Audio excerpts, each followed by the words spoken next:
बिस्मिल्लाहिर्रहमानिर्रहीम अस्सलामु अलैकुम वरहमतुल्लाहि वबरकातुहू। अल्लाहुम्मा सल्ली अला सय्यिदिना व मौलाना मुहम्मदिन व अला आलिहि व सहबिहि व बारिक वसल्लिम।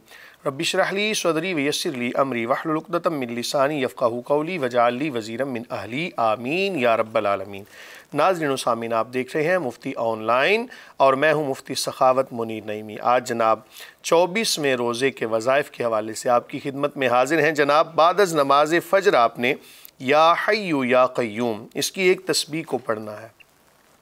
नमाज ज़ोहर की अदायगी करें और सूरह फ़ातिहा को 7 मरतबा पढ़ें, अव्वल आखिर दुरूद शरीफ के साथ। बादज़ नमाज असर आपने दुआए निजात पढ़नी है और इसको 21 मरतबा पढ़ना है आपने, अव्वल आखिर दुरूद शरीफ के साथ। वो दुआ कौन सी है? हस्बुनल्लाहु व निअमल वकील अलल्लाहि तवक्कलना। मुख्तलिफ़ जो निजात के हवाले से दुआएँ हैं वो मनकूल हैं। तो बाज़ वज़ाइफ़ के अंदर किसी एक दुआ को ज़िक्र किया जाता है और बाज़ जगहों पर दूसरी दुआ को ज़िक्र किया जाता है। तो इसी को आपने पढ़ना है, हस्बुनल्लाहु व निअमल वकील अलल्लाहि तवक्कलना। नमाज मगरिब की अदायगी करें और सूरह तौबा की आखिरी 2 आयत इनको आपने 11 मरतबा पढ़ना है, अव्वल आखिर दुरूद शरीफ के साथ। लक़द जाअकुम रसूलुम मिन अनफुसिकुम अज़ीज़ुन अलैहि मा अनित्तुम हरीसुन अलैकुम बिलमुमिनीना रऊफ़ुर रहीम फ़इन तवल्लौ फ़कुल हस्बियल्लाह ला इलाहा इल्ला हु अलैहि तवक्कलतु व हुवा रब्बुल अर्शिल अज़ीम। इसके बाद नमाज इशा की अदायगी करें और इस्तिग़फ़ार की एक तस्बीह आपने पढ़नी है। इस्तिग़फ़ार से मुराद अस्तग़फ़िरुल्लाहल्लज़ी ला इलाहा इल्ला हुवल हय्युल क़य्यूम व अतूबु इलैह। इसके अलावा जनाब आपको एक बहुत ही मुजर्रब और बहुत ही समझ लें कि मजमुआ दुआओं का, हर किस्म की तकालीफ़ के लिए, हर किस्म की मुसीबतों से निजात के लिए, हर किस्म की मुश्किलात के लिए जो जामे दुआ है वो आपके पेशे खिदमत करता हूँ। इसको याद कर लें, अपने बच्चों को भी सिखाएं। बहुत ही मुजर्रब ये दुआ है, इसको आप रमज़ानुल मुबारक के अलावा भी पढ़ सकते हैं। बिस्मिल्लाहिर्रहमानिर्रहीम। अल्लाहुम्मा इन्ना नस्अलुका मिन खैरी मा सअलका मिन्हु नबियुका मुहम्मदुन सल्लल्लाहु अलैहि वसल्लम व नऊज़ु बिका मिन शर्रि मस्तआज़ा मिन्हु नबियुका मुहम्मदुन सल्लल्लाहु अलैहि वसल्लम व अंतल मुस्तआनु व अलैकल बलागु वला हौला वला कुव्वता इल्ला बिल्लाह। ये वो दुआ है जनाब के जिसके अंदर हम यूँ अर्ज़ कर रहे हैं कि मौला करीम, हम हर उस चीज़ के बारे में तेरी बारगाह में दस्ते सवाल दराज करते हैं कि जिन चीज़ों के बारे में नबी करीम सल्लल्लाहु अलैहि वसल्लम ने तुझसे दुआएं मांगी, और हर उस चीज़ के हवाले से तेरी पनाह में आते हैं कि जिन चीज़ों से नबी करीम सल्लल्लाहु अलैहि वसल्लम ने पनाह मांगी, और तेरी ही तरफ हम रुजू करते हैं। तू ही हमारा वाली है, तू ही मददगार है। तो ये एक ऐसी दुआ है कि जिसके अंदर तमाम किस्म की परेशानियों से, याद रखें कि हुज़ूर नबी करीम सल्लल्लाहु अलैहि वसल्लम ने तालीम उम्मत के लिए बहुत सारी चीज़ों के हवाले से पनाह मांगी, जैसा कि बुढ़ापा है, इसी तरह दज्जाल के फितनों के हवाले से, इसी तरह अज़ाब कब्र से और पेट के फितनों से। अला हाज़ल क़ियास किताबुल इस्तिआज़ा जो है इमाम बुखारी ने भी इसको ज़िक्र किया, बल्कि सिहा सित्ता की तमाम जो मोतबर कुतुब हैं उनके अंदर इसका तज़किरा मिलता है। तो तमाम किस्म की जो परेशानियां हैं, मुसीबतें हैं, उनसे हम अल्लाह ताला की पनाह में आते हैं। तो इस दुआ को ख़ुद भी याद रखें, अपने बच्चों को भी सिखाएं।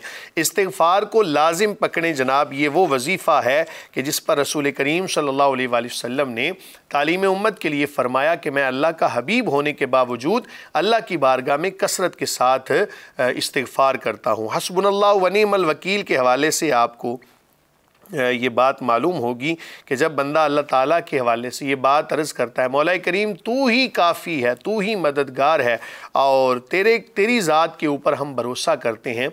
जब बंदा एक आम इंसान के ऊपर भरोसा करे तो वो गिरने हमें नहीं देता। तो जब अल्लाह की ज़ात पे भरोसा किया जाए तो फिर अल्लाह की ज़ात इंसान को गिरने नहीं देती। लेकिन तवक्कुल ऐसा होना चाहिए कि जैसा हज़रत इब्राहीम अलैहिस्सलाम का तवक्कुल था। किनारे नमरूद के अंदर फेंके जा रहे हैं। और फरिश्ते ने आके अर्ज़ की, हुजूर अल्लाह की बारगाह में कोई दुआ हो तो बता दें, मैं अल्लाह की बारगाह में पेश कर दूं। तो आपने फरमाया कि क्या अल्लाह की ज़ात मुझे देख नहीं रही? अगर अल्लाह ताला देख रहा है, यकीनन देख रहा है, तो फिर मुझे दस्ते सवाल दराज करना ये मेरे लिए जायज़ नहीं है। अल्लाह ताला अगर इस काम के अंदर राज़ी है, कहते हैं ना, जे सोना मेरे दुख विच राज़ी ते मैं सुख नू चुल्ले पावां। तो अल्लाह ताला की ज़ात अगर किसी के हवाले से खुश हो इस माना के अंदर कि मेरा बंदा दुख के अंदर मुझे ज़्यादा याद करता है, तो फिर वो दुख हमारे लिए बेहतर होता है।